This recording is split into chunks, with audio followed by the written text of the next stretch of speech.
to YouTube.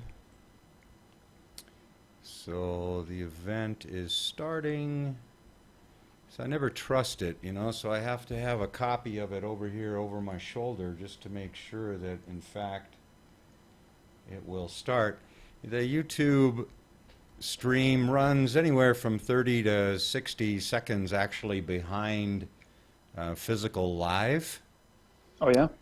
Yeah, it's always there's a built-in delay. There's actually built-in delay in almost everything.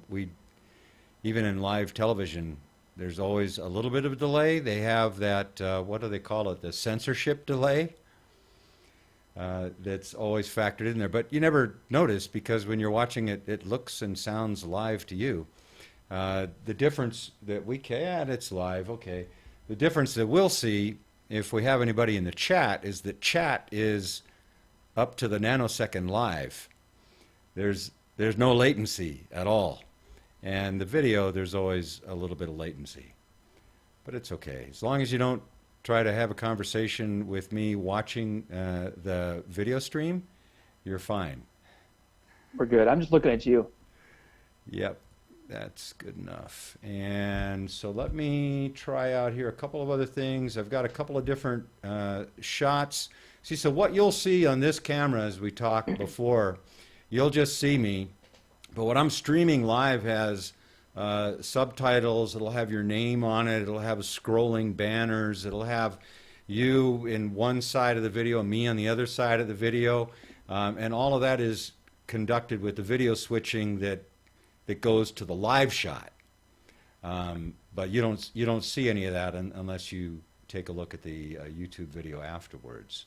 So, and this is all live right now for anybody that's listening. For all of our millions of fans out there, just stay with us. We're just doing a little pre-show banter. We got a couple more minutes, and I want to try out. This is a screenshot of me. That works. Oh, that's a nice screenshot of you.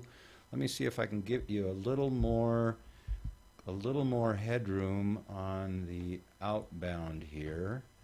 So let me. I've got to do a little manipulation around with this. Just don't hurt me. I won't. I'll be gentle. There, that looks nice. Okay, so we'll save that there. We'll see with you and me. That kind of works. Let me see if I can doctor that up a little bit. Move you up a little bit in this one. See, I've got Brad. I always pronounce your name Ricca. Is that right? That is exactly right. I'm impressed because most people don't pronounce it right. Well, I didn't know. I mean, I suppose if it were kind of the two C's kind of tells me it's Italian. So I suppose you could do it kind of Ricca, but we're in America. That's right. We can mispronounce anything we want. Yeah, I once had a teacher in high school who was Italian, and he said probably back in the day it would have been Riccia. Oh, Riccia. Of course it would have been with the double C's, right? Yeah. Yeah. Right. So Riccia, but Ricca is what I was taught, and so Ricca is what it is. All right. All right. Well, that's I just thought about it as I had one of the guys from Macedonia on one of these triangulations, and I can't even pronounce his last name. He said it for me, but I told him, I said, I'm not even going to try. And it's like, it's KRST, because these are all like consonants, right? Yeah. L, and then there's an I with the circumflex thing on top of it. And it's like, okay. And his first name was Jovce, which was bad enough. It's Joyce. But the Wow. Jovce, but the E has the little circumflex thing on it. So I just said, I'm just calling you Jovce. He pronounced it in the video, but I still can't get it. I mean, it doesn't even. It's like nothing is what it's. So names are kind of personal. So I like to just sort of double check. But I've always referred to you as Brad Ricca. So I thought, well, maybe I better check. So A new friend of mine, he's from South Africa, and there's some interesting pronunciations that come out of South Africa too. Absolutely. His first name is Abraham. Now he goes by Avi, but it's spelled A-W-I-E, so W pronounced V. And then his last name is Viljoen, which is V-I-L-J-O-E-N. Oh, it's all that Dutch influence. Yeah. When he first said that's not how it's spelled. Yeah, it's the Dutch. Afrikaans and all that. So Right, exactly. All right, we're almost ready here. Let me see here. That's a little too big. Let me see if I can doctor this one up. Doing these things on the fly. I'm not really very good with this on the fly, but what the heck. I give it my best shot. So let me see here. Capture the inner window. Why isn't that doing what I want it to do? It's all this software stuff. it gets in the way. It does. There's life going on here, doggone it. And I just did this. The other day. Oh, position, size, reset cropping. Maybe that was it. Let's try that.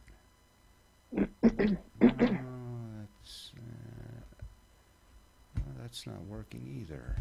Well, we'll kind of just not do that shot. I've never had a good luck with this side-by-side shot. So that's okay. I'll do a little window insert shot instead. And now we're late, and it's my fault. So let me go back to 1 and 2. 2 is great, and 3 is good. So we'll stick with 1, 2, and 3. Keep it simple. Simple's good. I like simple. Amen. Amen to that. All right. You ready for this? I'm ready for this. All right, let's get going then. I'll just introduce you, and I'll introduce the show, and then I'll introduce you, and I'll just launch into kind of the framework of questions that we've got. Sounds great. All right, here we go, folks. And if anybody wants to join us and chat, now's the time. Join us and chat. Ask those questions. All right. Well, it's time for Triangulation, cause-driven conversations. This is Friday, 2 p.m. Eastern, 1900 GMT. You can catch these every Friday, ideally, or when scheduled. Today with me, I'm excited. I've got a former colleague and a friend, Brad Ricca, now from the Southeast Christian Church. Formerly, I knew Brad with the YMCA of Louisville in Louisville, Kentucky. And Brad is still in Louisville, Kentucky. Brad, welcome. Thanks, Jeff. I'm excited to be with you today. Well, so you've switched around, and we talked a little bit pre-show and the other day as well. And just, for the folks that are out there, particularly for the younger up-and-coming staff and people or prospective staffs out there in a mission-based kind of organization like the Y, or even like the Southeast Christian Church where you're at now, give us a little bit of background professionally about, how did you end up where you are today, and some of the roads that you took to get there, and whether or not this was part of the picture that you had back when you were 18 or 19, just fresh out of high school, going into college. So give us a little professional background. A lot of great questions packed into that. I'd say for me, my life took a big turn when I was 15 years old. Oh, wow. I was living in Valparaiso, Indiana, near Chicago. Good home life. Things were moving along good. High school years. And the summer between my freshman and sophomore year in high school, I went on a short-term mission trip. And although, a lot of times you think of mission trips, and you think of people going to some pretty rough places to help out. I went to Australia that year, to a community outside of Brisbane, Australia. And that was one of the first significant events in my life of really being drawn out of my comfort zone, going somewhere away from my folks and, with people that prior to that specific trip had never met them before, and getting to travel the world. All those things combined together really were a launching point for me. And I guess I spent the next several summers doing different mission trips. Sometimes they were more labor-oriented. I remember once I was on a trip in Mexico and we were building a wall. It was a retaining wall that was underground. So it was, if you go there today, you would never know that we'd been there. There was this big hole that was dug next to a very thin brick wall. And we were supposed to build up this retaining wall to help stabilize the brick wall, which was like a border between two properties. So yeah, if you saw it today, it's buried underground. You'll never see the wall that we worked on. But the funny thing about that was we were a bunch of probably, I don't know, 16, 17-year-olds building this wall, working with rocks, not with bricks, but with rocks of varying sizes. And so we're trying to build this thing, and it's kind of shaped where it angles towards the wall, and then it's flat on top. And I thought we were doing a pretty good job, but I remember one of the locals, a Mexican man, came over and he looked at the work, and it was kind of like, "What are you guys doing?" And so he started building a wall, and that, if you ever dig up that retaining wall, I hope you see the section that he built, because it was perfect. And It was like, maybe he was some kind of stonemason or something, I don't know, but yeah, experiences like that were really pivotal in drawing me out of my shell. I'm an introvert and grew up very shy, and a homebody and a mama's boy and all those kind of things. And those experiences early on, even I think they were a shocker to my parents, probably my mom in particular, thinking my son's wanting to go away. But they were great as far as a way to draw me. And and I think a lot of teens, when they get that experience of going away and doing something that really is not about them, it's about serving other people, it actually does something inside of you, which that was a transition point, those years of my life. So I actually graduated high school and had decided it really felt like my calling was to do full-time mission work. And so I went to Bible college in Cincinnati, Ohio. Went through those years and came out of Bible college with a great experience, and so grateful for the time I had there. But actually, coming out, my wife and I, we got married the year before our senior year of college. And we came out of school and thought, we're not ready to go overseas. We're not ready to do this yet. So there's a long story. I'm going to spare you some of the details because I don't want to go too long. But we ended up in Dearborn, Michigan. And through a series of events, Jeff, I don't know, as far as folks that are watching this show today or watch it later on, I'm sure there's folks coming from different faith backgrounds. Absolutely. So from my perspective, I'm a follower of Jesus, and so when I pray, I very much believe in God's will for my life. So we go to Michigan, and I have a Bible college degree, and I'm thinking, wow, I've got to provide. I'm supposed to provide for my wife, but I don't see myself in full-time ministry right now. This is kind of a conundrum. What am I going to do?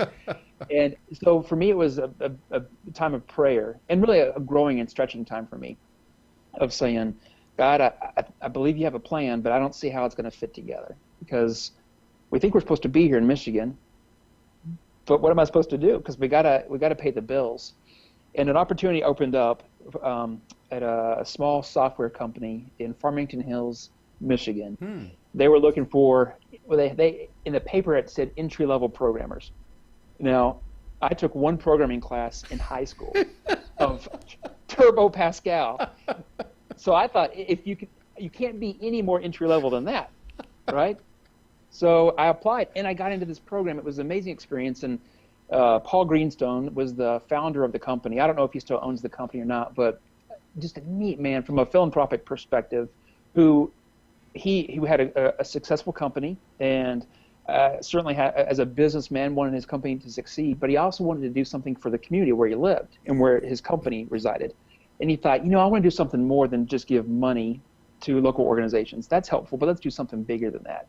And so he said, I'm going to start a training program. And we're going to look for people who have some kind of technical aptitude, but we will train them to be programmers. And that's what happened. I got into this program, and I mean, as green as you can be when it came to technology, although I liked technology and I had an aptitude for it, and got into the program, and we were trained on some more modern computer languages, and eventually became billable for the company. And so we benefited from that experience. Paul Greenstone's vision was being lived out through those of us going through the program, and then we became an asset to his company. So it was a really neat model. And another early experience of what does some real deep philanthropy look like Mm-hmm. when someone wants to do something pretty spectacular. And I think Paul Greenstone was doing that pretty neat. So I got into IT, and that was back in 1999.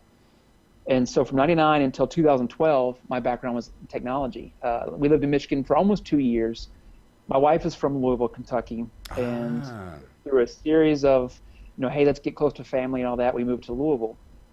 And another funny scenario of coming to Louisville and feeling like, what am I going to do?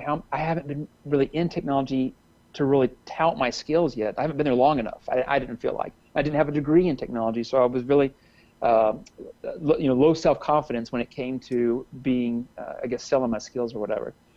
And we were at dinner one night with some friends that we had met through my in-laws, through church. And the woman of this couple was the CFO for the YMCA of Greater Louisville. Huh. So we're talking, and a lot of my programming experience when I lived up in Michigan was on the AS400, which most people, what's an AS400? You know what that is, don't you, Jeff? You've heard of AS400. They're not around much anymore. But I can remember thinking, how am I going to find a job? Because this is a platform that's dying. I'm kind of like a dinosaur, and I just got started. And we were at dinner one night, and Kim looks at Kay Manning, CFO for YMCA in Louisville, and says, Kay, do you know anybody in Louisville that has an AS400? And to me, that was the silliest question. You just don't ask people those kind of questions, right? And Kay said, well, we do at the Y. And my wife got so excited, and she said, oh, this is great. And that same conversation, same night, Chinese food, it was a great dinner. Kay says, and we also actually, our strategic plan has identified some specific IT needs this year. And one of the things we're doing is adding another resource, a person in our IT department. Why don't you apply for it, Brad? And, it kind of was one of those moments of, for me, feeling like I couldn't have orchestrated this. So again, for me, my perspective is God's will coming together. But yeah, so you fast forward through several months, and we end up in Louisville, and I end up at the YMCA. And that kicked off, for me, an experience that started in, I guess that would have been 2001 is when we came to Louisville. In November 2000 we moved here. So from then until 2012, in IT at the Y. And there was one small stint where I actually left the Y to help with a family company. My wife was in real estate. She said, hey, can you help us with the office? And I did that. But I got invited to come back to the Y, and leaving a family business is not easy. But I was so excited to get back to the Y because it was the Y, which I love the Y, but also it was a unique opportunity in IT, and that was exciting to me. So a couple of passions coming together.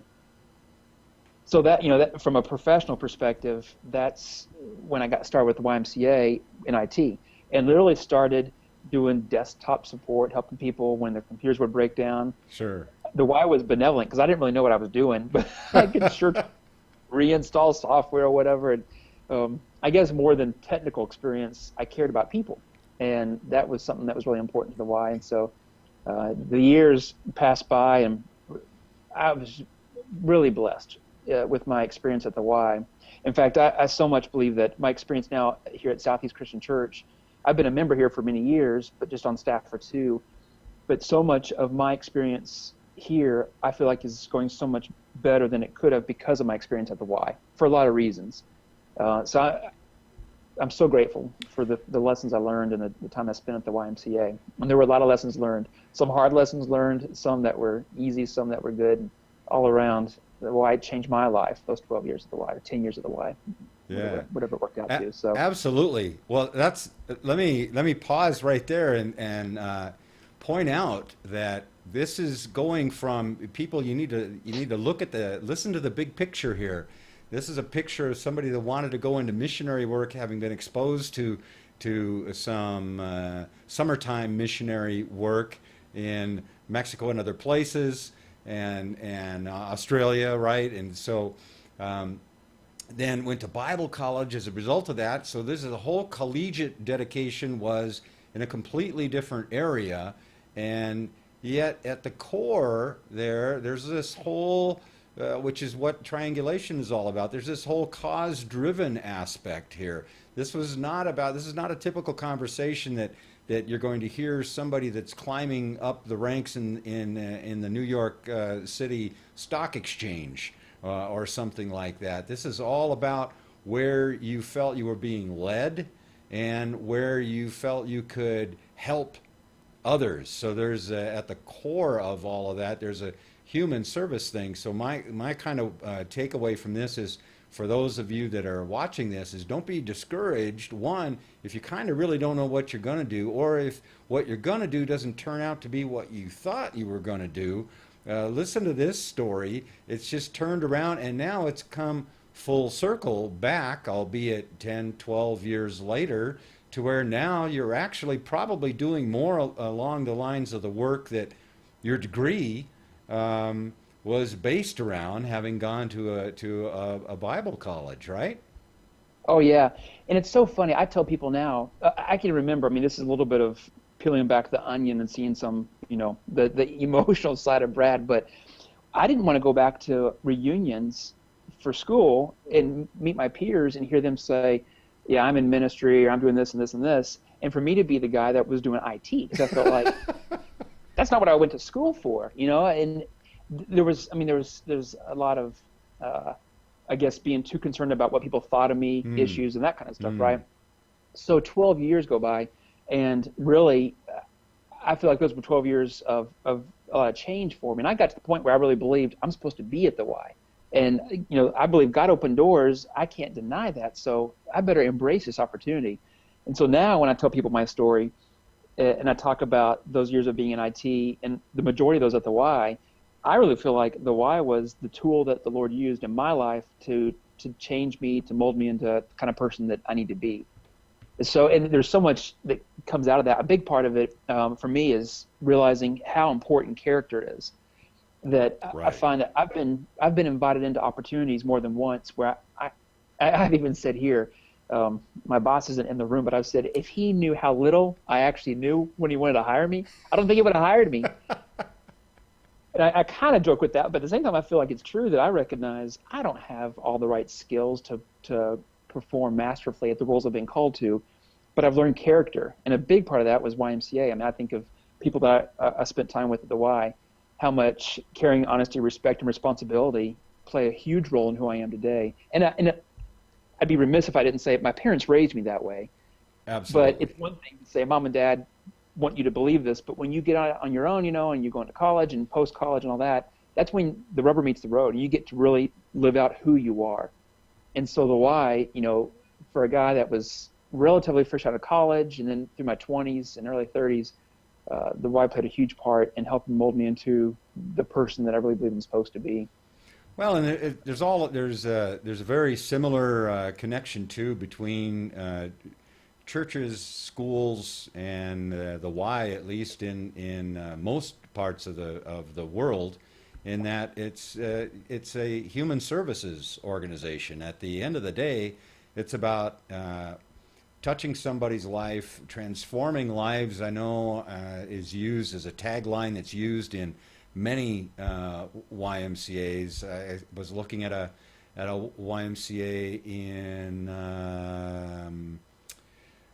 Popayan, Colombia this morning, as I was featuring a video contribution of theirs, and it says in Spanish, it says transforming lives for whatever it was, however many years, 160, 140, whatever.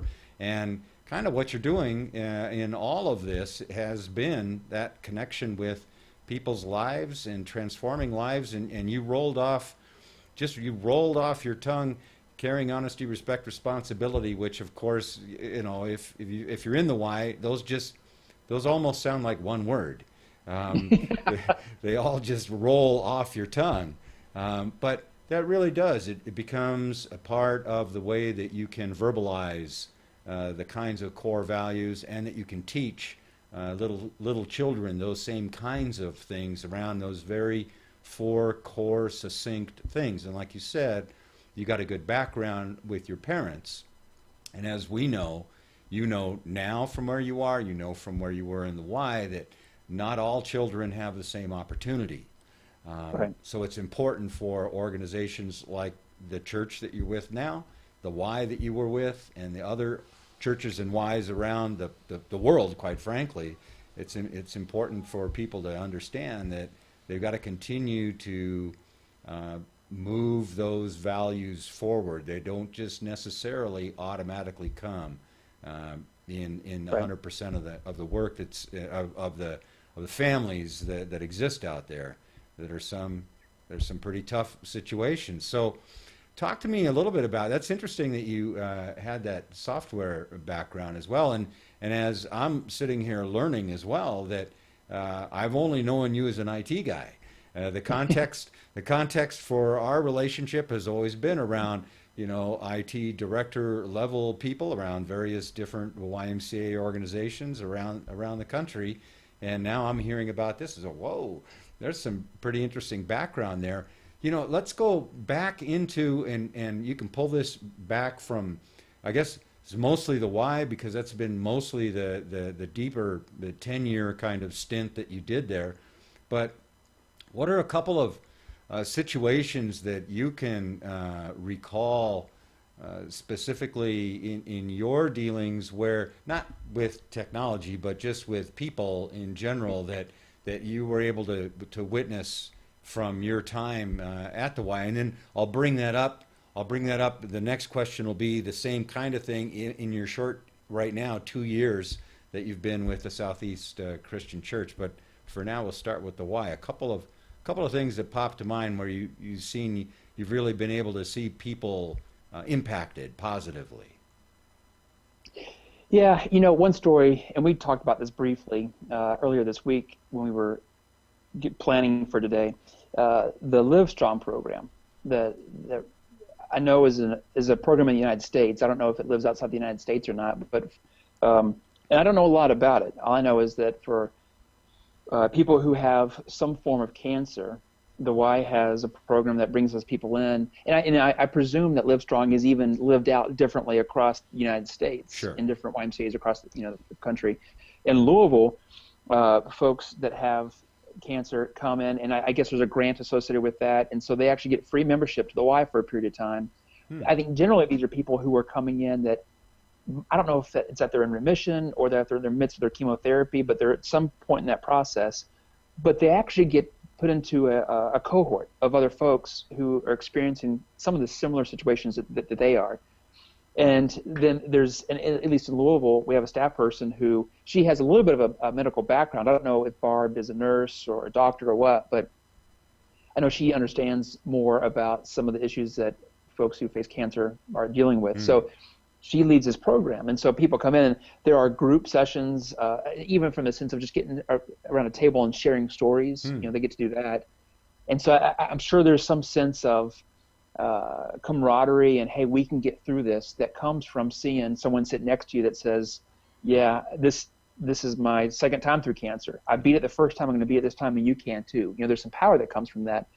But then there's also just the actual being in the YMCA and getting to use the facility in a way to help improve your body so that you could regain strength and balance and whatever else might come along with that. Right. So my story with Livestrong, a few years ago, this is maybe 4 years ago or something like that, in church, I was in a volunteer role, and I was with a group of men, and we volunteered every weekend during one of the services. And one of the guys in our circle of friends, Sam, had cancer earlier in his life. I didn't know him during his first bout of cancer. My understanding was it was a devastating time for him. Nearly died. Literally was shocked back to life. So some time passes. I get to know him in the middle of that time when he's in remission. And he had been told by his doctor that if he could make it 3 years, I think it was maybe it's 5 years, 3 or 5 years without a recurrence of cancer, then the likelihood of him never developing cancer again was really high. Wow. Well, wouldn't you know it, that he was within like 6 months of hitting that window, and some cancer pops up. And so that was a big blow for him. So he goes through a process. It eventually gets to where he has to go to Vanderbilt in Tennessee and have bone marrow transplant. And his whole story around that, and the person that once there was a match, somebody else somewhere, I don't even know where they came from. They were not from anywhere near where we live in Louisville. Somebody was on the bone marrow registry, and whatever the medical stuff is behind the scenes, it says, hey, you're a match. this person says, yeah, I'll donate some bone marrow, which I guess is not a really pleasant thing to do. Yeah. But yeah, so Sam goes down, gets this transplant, and then it's a matter of waiting, is it going to take? And it does, but that whole time, he was incredibly sick.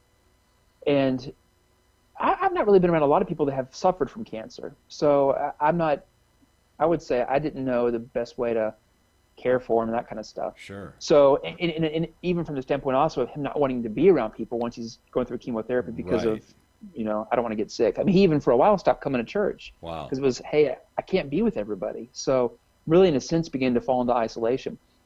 So, here I, from time to time, would think, what are we doing? We're supposed to be some folks that he's pretty close to, and we're not doing a good job reaching out to him. And one day I walk into one of our branches of our local YMCA, and there's Sam. And you kind of look, Sam, what are you doing here? And he's got his mask on, and he was incredibly thin, and he would kind of just shuffle his feet as he walked. But he said, well, I'm in the Livestrong program. What? Yeah, I had no idea. All of a sudden, Livestrong meant a lot more to me because he was a friend of mine who was in the program. Sure. So, then once we had this connection, I would talk to Barb, who was over the program, and say, hey, I know Sam, he's in the program. She's like, oh, we love him because not only is he benefiting from it, but he's actually involved in a special way, impacting the lives of other people in the program and all that. So Sam comes out of his chemotherapy and his transplant and all that kind of stuff, and he is really restored back to health. And the major player in that for him was the YMCA. Wow. Yeah, which for me was really interesting because there's a whole aspect of at the church, our emphasis is on the spiritual realm, and we want to make sure people's spiritual needs are being met. Sure. But when it comes to physical needs, we don't do a great job with that, right? I mean, generally speaking, I can say, hey, come to the gym with me kind of scenario, Right. But as far as my church doesn't run a Livestrong program, or we don't run programs that are trying to get food into inner cities where there's food deserts and that kind of stuff. So it's just a different scenario. So here was a situation where the Y was filling a very important need in Sam's life, and he even said, the Y saved my life. So his affinity for the YMCA just went out the roof. And for me, it was a really special time to see the role that the Y played in Sam's life. And I know the Y does that in so many people's lives, but it was, wow. When you talk about transforming lives, sometimes that's a process of, the Y helped me see something in me that I never could see. So that can be through youth sports. Sure. A child that's Sure. playing T-ball that, oh, you got the hit, and all of a sudden confidence, goes up and all that. But for Sam, his transformation was literally, I didn't die. And I think that's because of my involvement in this program at the Y. Now, I don't know many Y programs that can make that claim that they actually save someone's life, but it's pretty neat. I love to think about that and how Sam was impacted by the YMCA. Well, it is so huge. And again, that's the perfect, it's kind of the perfect balance of the way that I see the triangle, which is, again, it's what this conversation is fundamentally based on. It's that cause driven, and it's around the spirit, mind, body. It's that whole triangle of the Y. And somebody, the founder of the Y, George Williams, in 1844, he obviously, it all started out as pretty much Bible study and helping young lost men in London, avoid all of the evils of the times then. So it was totally focused around Young Men's Christian Association, but completely from the beginning. It was always about those three together: spirit, mind, and body. And that, you're absolutely right. And maybe not every organization, as you've mentioned, can do all of those, and maybe not every organization even has all of those as its core. And that's one of the things that the Y, more than anything, with that position, and not all YMCAs emphasize those three things equally, or some of them maybe not even at Right. all. Some of them it's just body, perhaps. But I think there's a real balance there, and this story that you mentioned really brings that out. There's an emphasis there that if imagine if Sam was so physically weak, what's going to happen to his mind? Right. What's he thinking about then? And how do you think his spirit is going to be if, he has trouble lifting his foot in order to take one step at a time? So they are. I see them as, and I think you see them as, they're interconnected. They're really inseparable in order to be of maximum benefit. Yeah, it's true. And that's one thing I love about the Y. I hope that anybody in my community sees my church and says, I may not believe the same things they do there, but I'm welcome there. I'm not going to kid myself to believe that's where people are. That's where I'd like to see us be. But the YMCA is a place, I think, more and more every day where whether it's Christians or Muslims or Jews or Buddhists or anybody could look, or people of no religion could say, yeah, I don't have the beliefs of people in that church or that synagogue or whatever, but that's a place I can go and I can belong there and we can have community. And so there's something that's really special that happens there. There's another story that I think is pretty neat. Like a lot of communities, Louisville is I won't get my language right, but there's a resettlement program by the government to bring Somali refugees to Louisville. Oh, wow. So there's actually a fairly large population of Somalis that are in Louisville. And I guess this would have been, again, a few years ago, there was a local community center, I think it was called the Presbyterian Community Center, that was running a program called Arcadia. And it was an outreach to youth that were in the Somali refugee population. And some of it was ESL kind of stuff, because literally folks were being brought in by federal government, dropped into Louisville, and Louisville as a city was trying to do something, but the city government, I don't think, was doing its best at helping assimilate folks to life in Louisville, Kentucky, USA. Right. And so you had Catholic Charities was trying, and different agencies trying to, hey, how can we help? Some of it was take me to the grocery store because we don't have 500 boxes of cereal in my market in Somalia. So there were just some real basic things. Well, Arcadia was trying to meet some of those needs. The Presbyterian Community Center in Louisville, unfortunately, it ran out of funding. So they got to the point where the board of directors, they were cutting programs and said, we got to make a change. And they were in partnership with our Metro United Way. And there was a conversation with the United Way saying, we believe in this program. We can't continue to run it. Is there anybody else in Louisville that you think can? And the United Way reached out to the YMCA of Greater Louisville and said, this seems like this could really line up well. I mean, one of your focus areas is youth development. And this is a program that primarily focuses on youth. Youth development and social responsibility really coming together really well. Right. And you could say throw in healthy living too, because we're going to, play soccer with these kids and that kind of stuff. So Arcadia got taken over by the Y, and since I've been I still go to the Y almost every day during the week. But as far as some of the bigger programs, I haven't kept up with which programs are still running, so I don't know if we're still doing the Arcadia program. But when we did, it was so neat to see.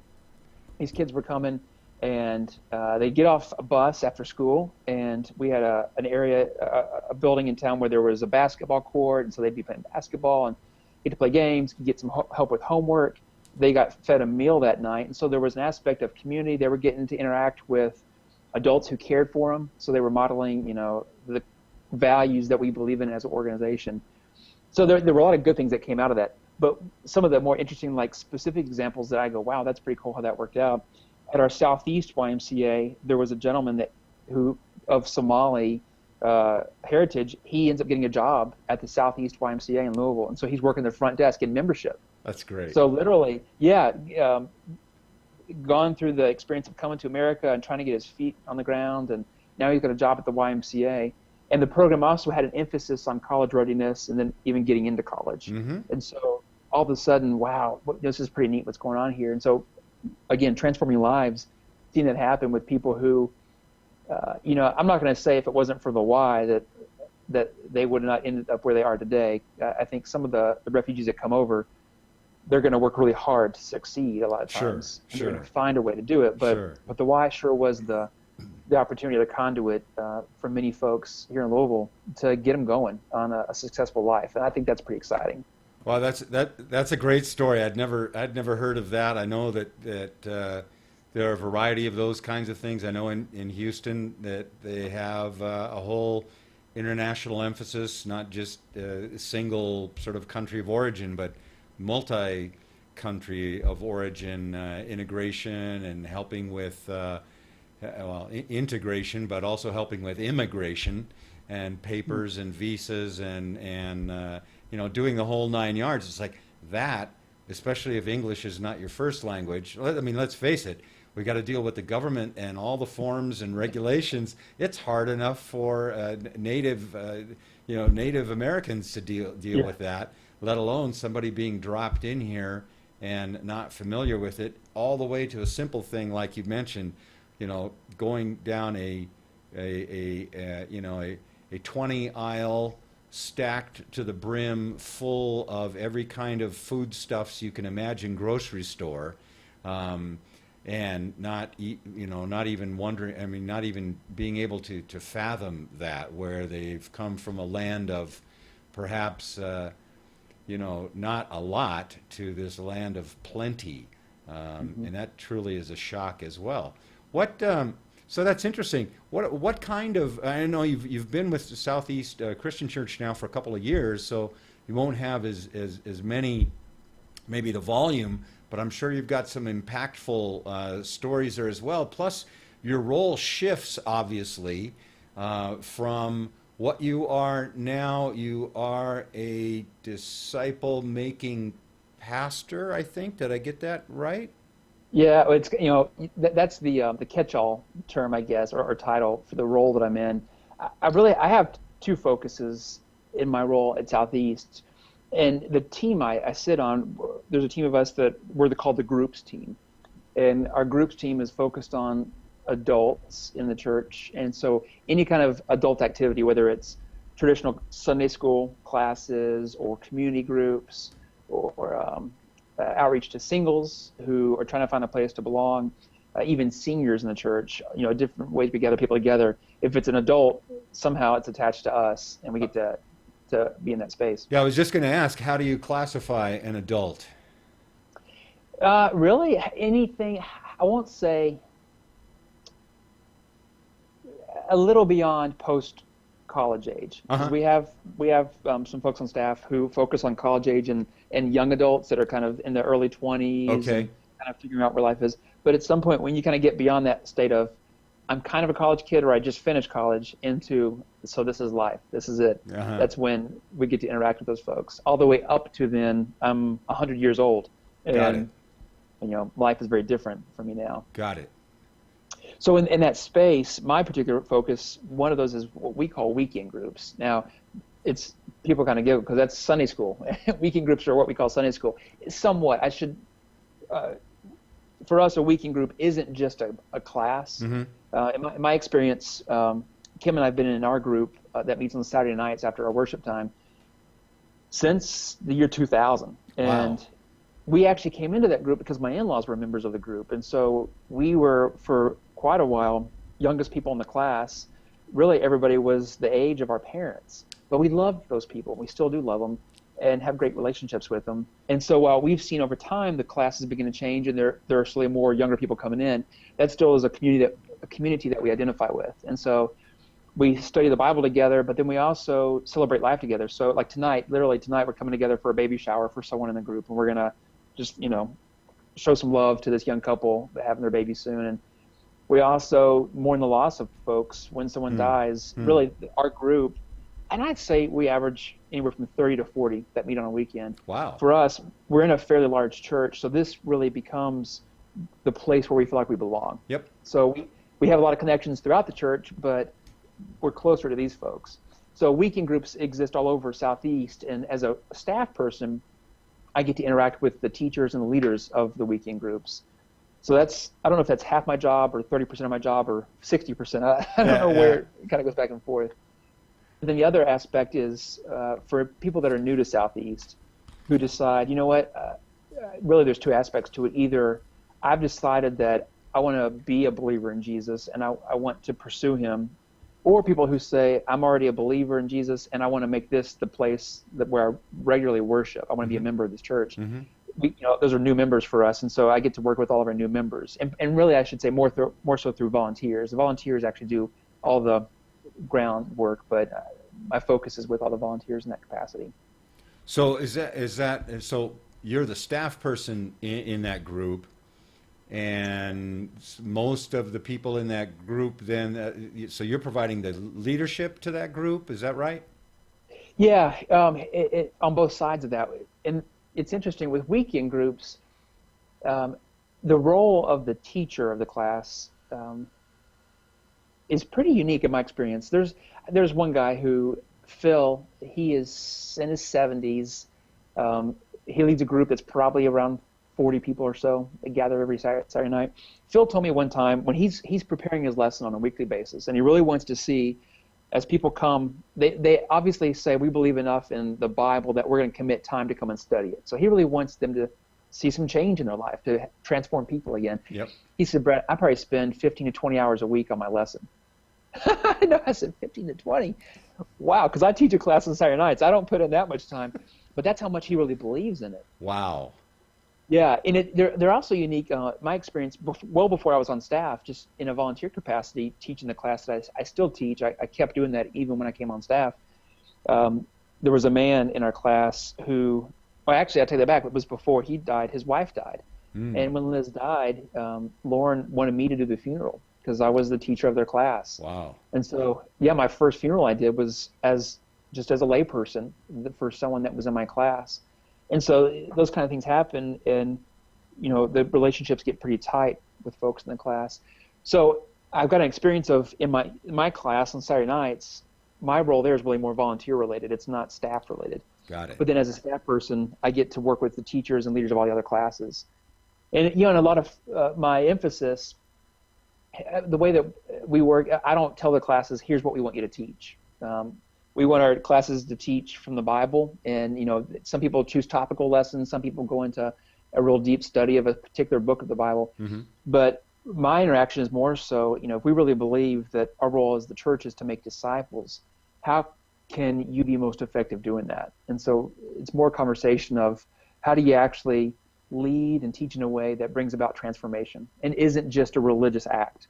Because, it's good to be in church, but from my perspective, just kind of going through the rhythm isn't really what we're called to do. We're really called to accept the fact that being a follower of Jesus means sacrifice, and I am willing to change my life and all that. So, and our leaders want that.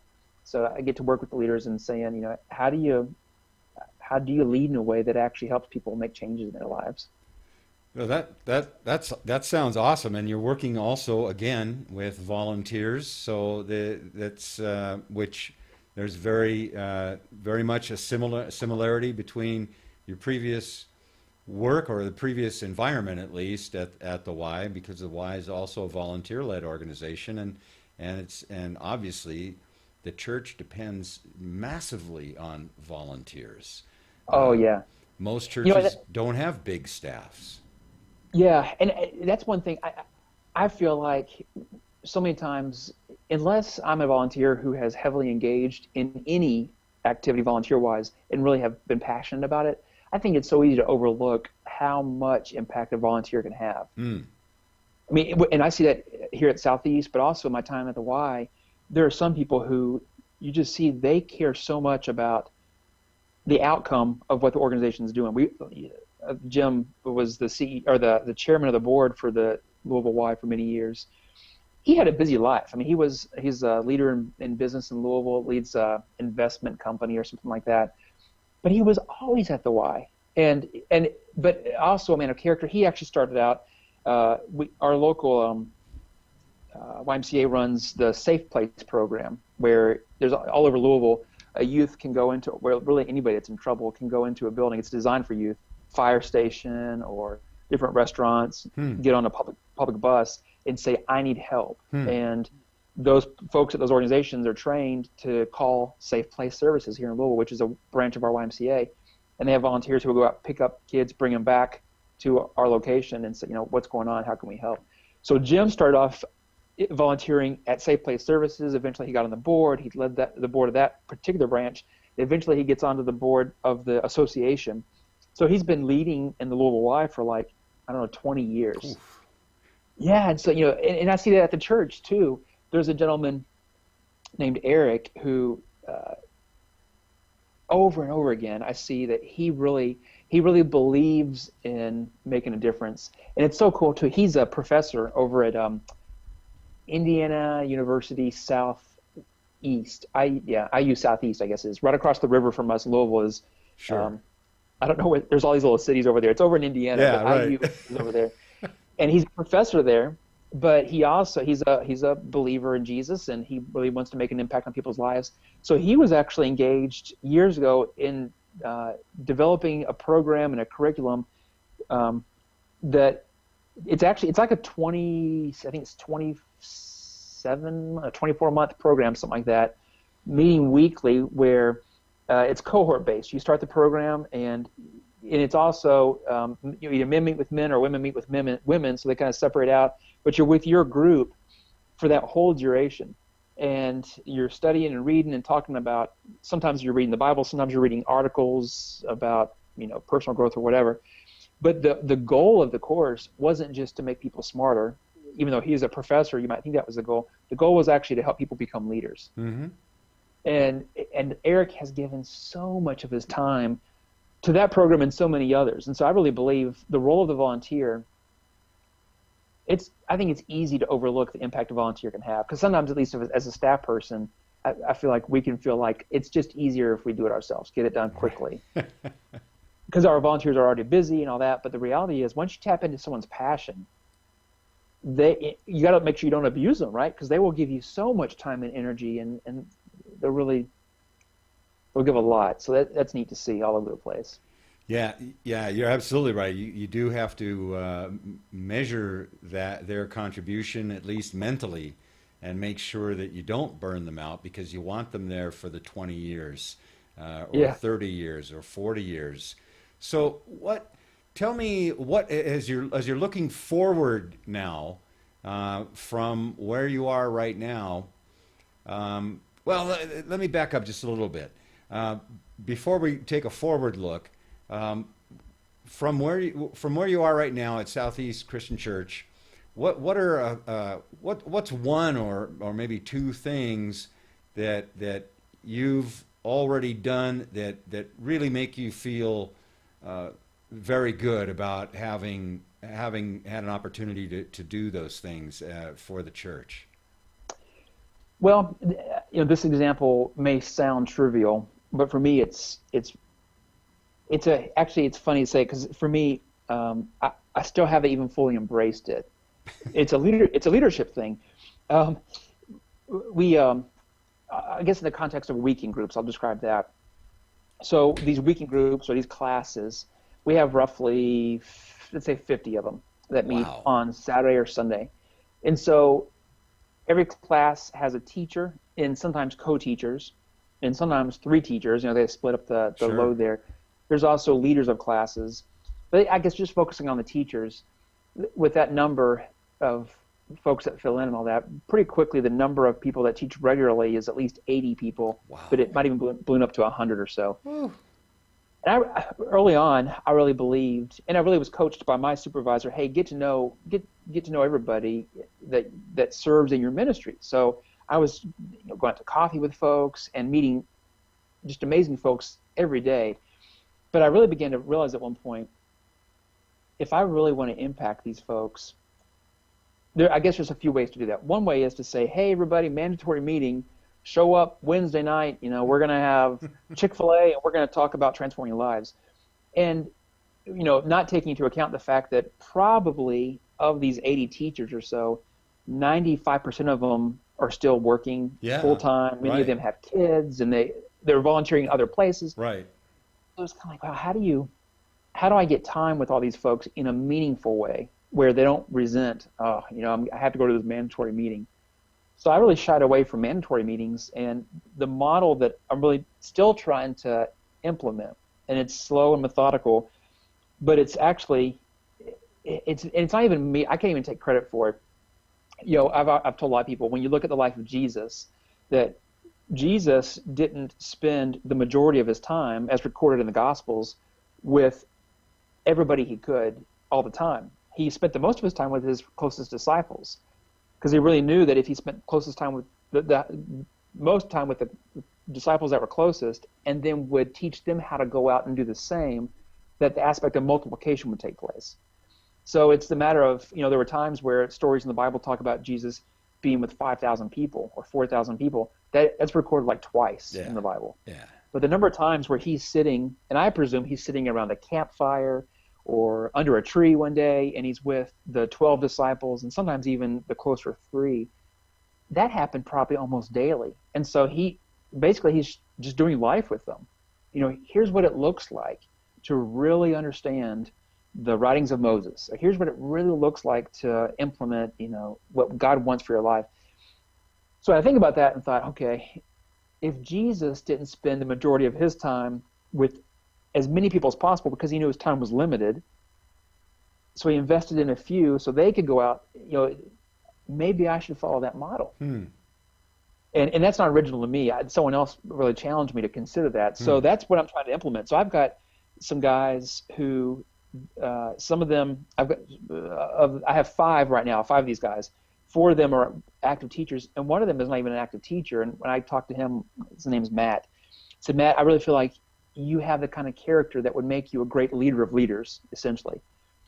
And he said, well, Brad, I'm not teaching a class. I actually never have taught in a class. I said, Matt, that's not what I'm actually looking for. I'm looking for the person who has your kind of character and your kind of heart that cares for other people.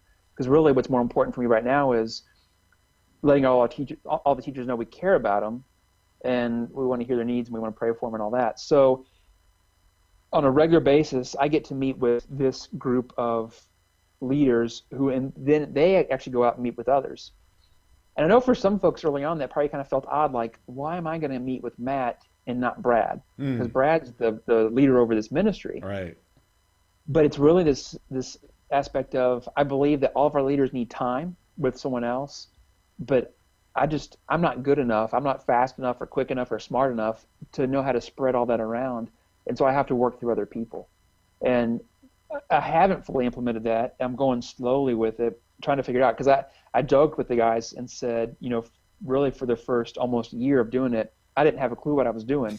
Because it's a whole nother thing. I can try to lead a leader, but to lead a leader of leaders, that's a different aspect of leadership, essentially. So I've been learning quite a bit what to do, what not to do, and all that. But I'm excited about that because I think the reality is if I'm trying to do everything on my own, I'm not going to succeed. It's just not going to work. But if I can work through other people, then there's the potential for some real change to take place. And so that's exciting to me. That's a great story, and you've hit on one of my own. It's the way I react to the word mandatory.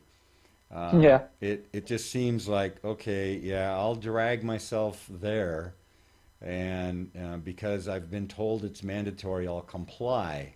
But that's not engaging the spirit of the whole situation, of the whole purpose. That's getting compliance for, you have a body in a seat. Right. And that's not what you want. Well, I mean, maybe if that is what you want, then, mandatory works. But in your case, that's absolutely not what you're describing, what you want. And so I think that's a brilliant job. And it really, like you've alluded to, it only makes sense. It is that if you want to reach out and do all of these things yourself, one person at a time, you're going to reach far fewer people than if you can reach one person, and if you can reach 10 persons yourself, and each of those 10 persons can reach 10 persons, now your reach in effect is 110 persons. So it's more than tenfold by kind of focusing like that.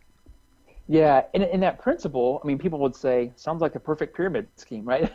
People get it when it comes to sales, but for some reason, sometimes, at least for someone like me, the reluctant leader or the slow learner or whatever it is, that idea isn't intuitive. I mean, it's taken me a while to realize that's really what it takes, Brad. And yeah, you're not all that, Brad. Yeah, you're one guy, but you can work through others, and that's really where something's going to happen. So I'm still learning about that, but pretty excited about not only the aspect of what can be done, but then the fact that I get to meet with this smaller group of guys regularly, these guys are really special to me. And, Yeah. and I see the way that they lead. And it's not a matter of me saying, Matt, here are the things I need you to do. It's more like we just spend time together. Right. And so if we say, hey, one of the important strategies or focuses for our church is that we really want people to be a people of prayer, that we pray regularly, and not kind of just because you're supposed to, but because we really want to pray. Right. So how do we model that? What does that look like? How do we talk about it? Whatever. Well, so I'll have those kind of conversations with my close group of leaders, and they kind of permeate that out to others. So it's much more meaningful. It's if we're meeting in a coffee shop or whatever. To me, that's better than meeting, in a big room with lots of chairs and rows, saying, "Okay, guys, go pray. Just go do it." So it's not been easy for me to learn that though, because frankly, there's been times where I think, how do I do this? What am I actually asking these people to do? Because I don't want him to go home thinking, am I wasting my time? Because why doesn't Brad just do his job? I have to really be able to communicate. I can kind of do it, but it can be so much better if we do this together. Right. So that's great, and which now I'm going to ask you to sort of project out into the future, and that is everybody's got or I would imagine at least everybody either wants to have goals or has some kind of goals or has some kind of what the business world calls BHAGs, big, hairy, audacious goals. And what's one challenge or one target that you're aiming for in your either in your life or in your work or whatever? I'll start off with my work, and I can't really claim this as my own goal. But I can see where it's lived out in the areas where I have accountability. One of the things I'll say about my church, I love my church, and Southeast has, we're 52 years old, I guess. We're a healthy church, not perfect by any means. There's plenty of issues because people like me actually belong here. But there still is this sense that, in order to come here, you gotta clean yourself up. Right? You gotta don't go in and talk about your drug problem, or don't go in and talk about the fact that you had an abortion, or don't go in and talk about whatever else. And we really want to, I guess, for those of us that are already here, to recognize that's not how it is. I mean, I don't see any time where Jesus said, "Before you can come to me, you must clean yourself up." Right. That's just not how Jesus worked. So I'm not being critical of my brothers and sisters that belong here also, but it's easy once you belong to something for a long time, especially if you grew up in the church, it's real easy to begin to have we don't do that here kind of attitude, I just want to see that. I want to see that change over time, and I don't mean sometimes people could misinterpret that and say, oh, well, then you're not taking serious a call to be holy, or you're not taking your faith seriously. You're compromising your values and morals, those kind of things. And I say, no, it's really not that. It's really the idea that we want to be welcoming, not just friendly, but welcoming to folks. And that's not easy necessarily. So that's one of my goals as it pertains to like the groups that I get to interact with.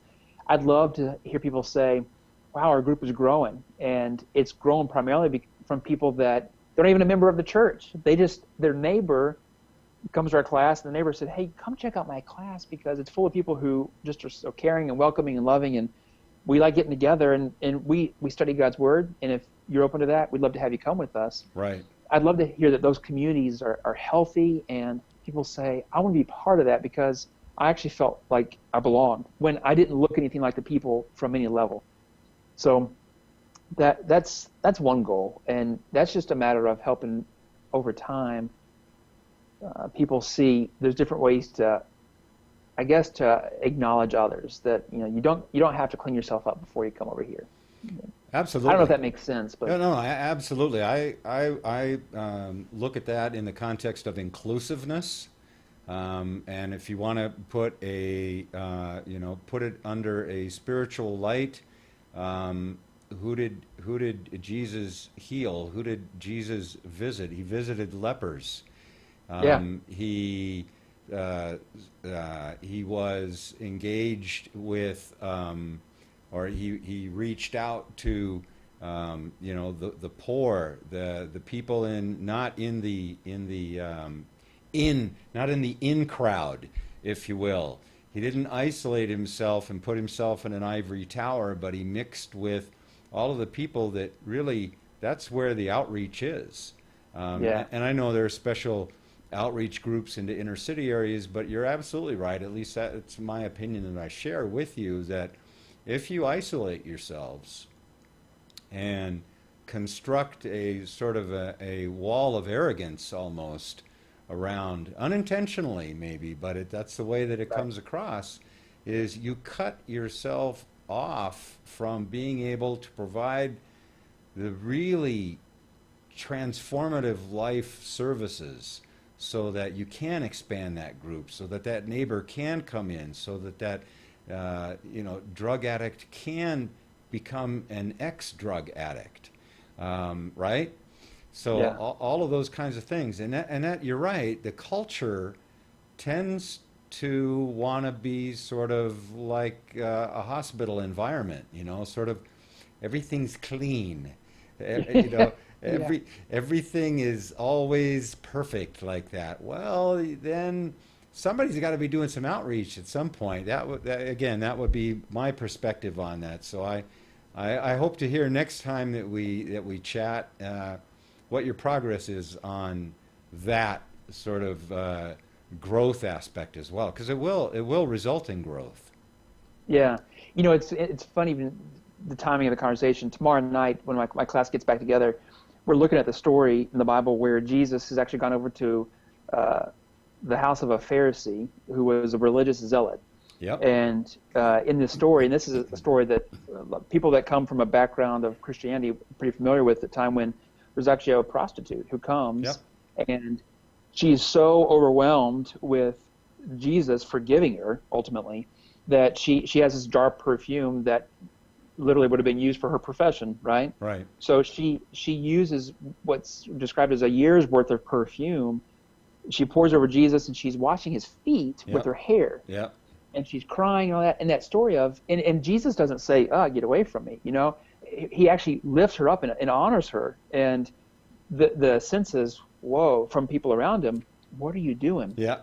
And we even talked last week, Jesus was called a friend of sinners and tax collectors. Yeah, exactly. Tax collectors were not the best people, Right. even in Jesus' day. And that's how he's described. So, yeah, quick story. Personally, there's a friend of mine he comes to my class Saturday night. In fact, tonight, I mentioned a baby shower. It's Yep. his baby going to be born. Oh, okay. My friend Steve has a history. He's young, 33 years old. Early on, he developed a drug habit, and he said the cops, as he went in and out of prison or jail multiple times, cops described him as a good kid with a bad drug habit. And he started off very innocently, experimenting and all that. Boy, eventually he gets to where he is doing all kinds of drugs, and his story could almost be a movie. This is a true story. He and his friend were trying to figure out how can we get more money so that we can actually get drugs. And they got this idea that they would impersonate cops, that they would do their own drug busts, and they did it. They would go and bust guys. They would take their drugs and take their money. They bought their own Crown Victoria because that looked like a cop car. Yeah. And literally this turned into one night. Somehow they get caught. They're chased in their car by a cop. They get caught, and so Steve's going to jail. This is 10 years ago. Yeah, yeah. And initially he was going to get possibly like 18 years or something like that. And because of previous serving time, and because of really, I think a lot of it because of his attitude, and ultimately his dad, who happened to be a corrections officer, come in and taking responsibility for his son, saying, I'm sorry, he messed up and I'm going to take responsibility for it. The judge only gave Steve I think it was 10 or 12 years. So last year in May, Steve gets out of prison. And he'd been in for 10 years, moved around different prisons, and started his wife. He got married not long before he actually had to go in for this long sentence because she didn't want to lose him. And his wife was faithful to him the whole time he's in prison. and going and visiting him, all that kind of stuff. Well, he gets out of prison, and this whole time she's been coming here to Southeast. So this is a big part of her life. And initially, Steve, although he was already a believer, he became a believer in prison. He said, I don't know about Southeast. I don't think I really want to go there. I've heard things about it that I don't like. And Paul was like, come on, just try it, because I've been going here for so long. It's my church. Steve comes, and I think like the next week he says, I want to join this church. And that night, I happened to be back talking with the new folks joining the church, and I was there that night when he comes back. And so that's when our relationship began.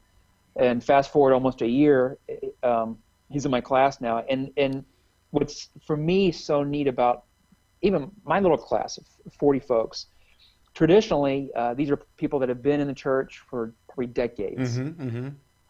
Some of them are in their 60s and 70s, and I would describe them as good people. That they've a lot of their messy life is in the past. Right.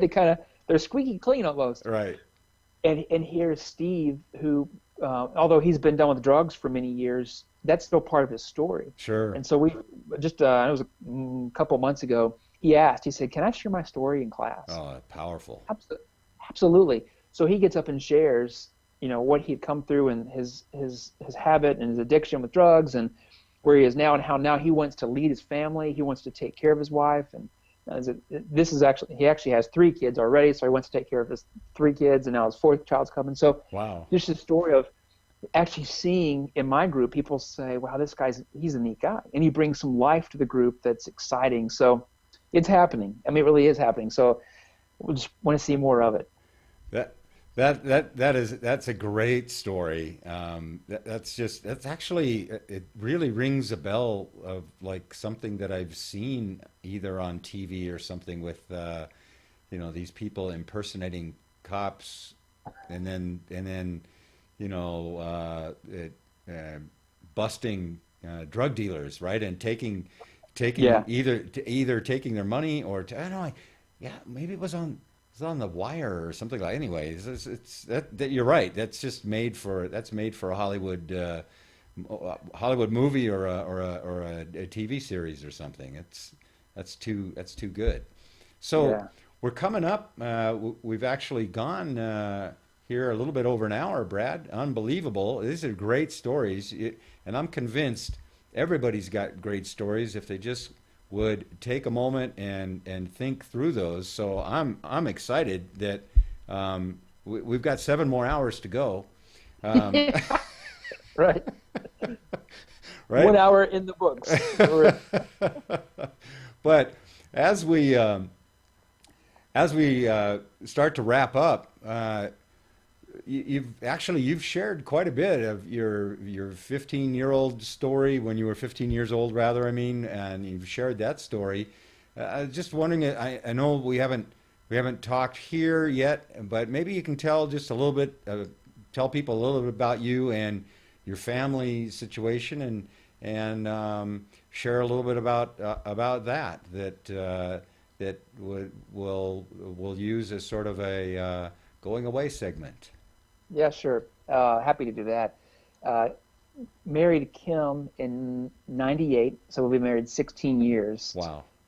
We were in college when we got married, and that was kind of a fun experience. Early on, when I went to her dad to ask, can I marry your daughter? And I already had a good relationship with her father, and thought this is going to be easy. I was scared, but I thought this is going to be easy.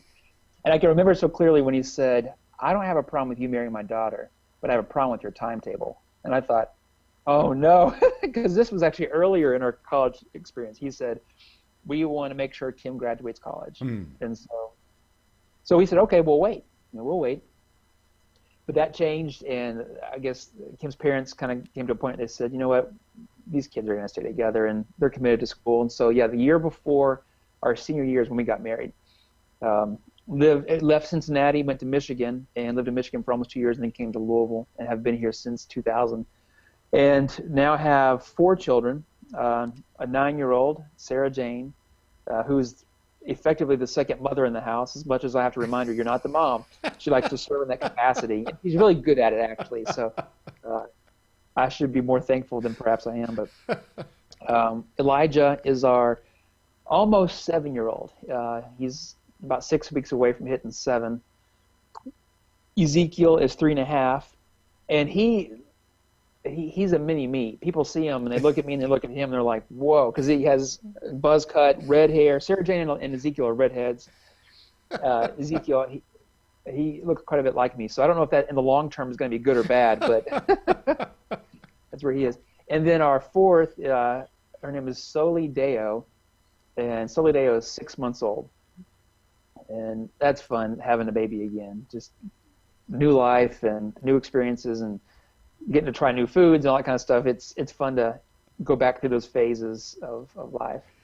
This morning, 2 nights ago, Sarah Jane said, Daddy, what do you think about if actually it was supposed to be just her and I initially. What if you and I go out and we either ride our bikes or we go for a run at 6:30 in the morning?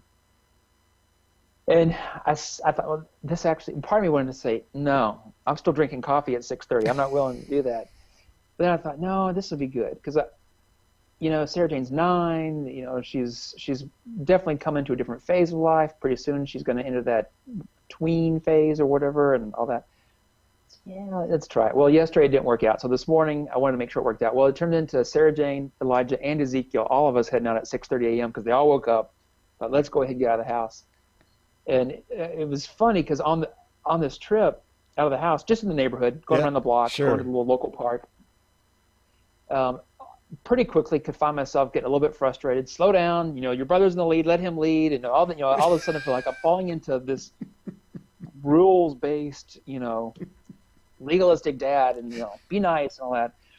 And at one point, some man goes riding by on a bicycle, and he just waves and he said something like, "Good dad," and kind of gives me a wave. And I thought, oh man, that makes me feel so good because I don't feel that way very often.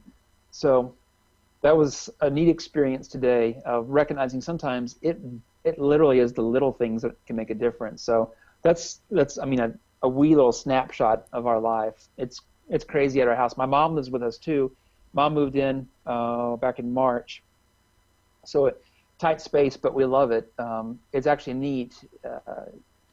I've not lived in the same town with my folks since I left for college. Sure. So that's been a long time. Sure. And now having Mom with us, and obviously Mom getting to spend time with the grandkids, it's been neat getting to experience a whole different aspect of life that just haven't had that experience with. So we're busy all the time, it seems like, but life is good, and we're grateful for that.